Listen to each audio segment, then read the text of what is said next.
আজ হোলি কাল হোলি বলতে বলতে হোলি যে কতদিন হয়ে গেল তার ঠিক নেই। আজকে নিয়ে ৩ দিনের দিন হোলি আমরা খেলছি।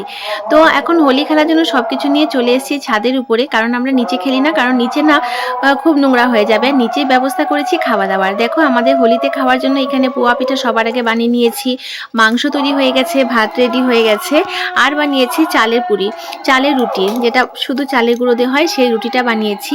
আর একটা জিনিস, সেটা হলো মাস্ট, সব অকেশনে আমাদের বাড়িতে থাকে, সেটা হলো ডালপুরি।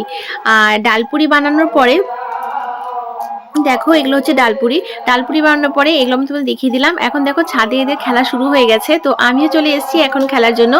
এখানে যতটুকু খেলা খেলবো, তারপরে নিচে গিয়ে স্নান টান করে খাওয়া দাওয়া করবো।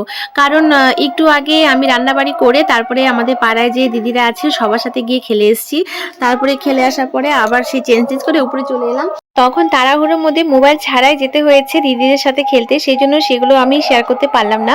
আর এখন চলে এসেছি ছাদের উপরে আমরা আমাদের ফ্যামিলির সাথে খেলতে, আর ফ্যামিলি খেলা খেলতে। তো এখানে দেখো পুরো খেলে নিয়ে মুখের কি অবস্থা, পুরো রং দিয়ে ভর্তি। তো ভালো হয়েছে আগেই ফটোগুলো তুলে নিয়েছিলাম, না হলে তো এই মুখ নিয়ে ফটো তোলার মানে কি বলবো, ফটো একটা দেখো কেমন সবাইকে লাগছে, একদম ভূতের মতো হয়ে গেছি রং মেখে মেখে। তো খুব খেলা খেললাম, অনেক লেট হয়ে গেছে, এখন পুরো খিদে পেয়ে গেছে, নিচে গিয়ে এখন রেস্ট করব, খাওয়া দাওয়া করব। তোমাদের সকলকে আমাদের সকলের তরফ থেকে হ্যাপি হোলি।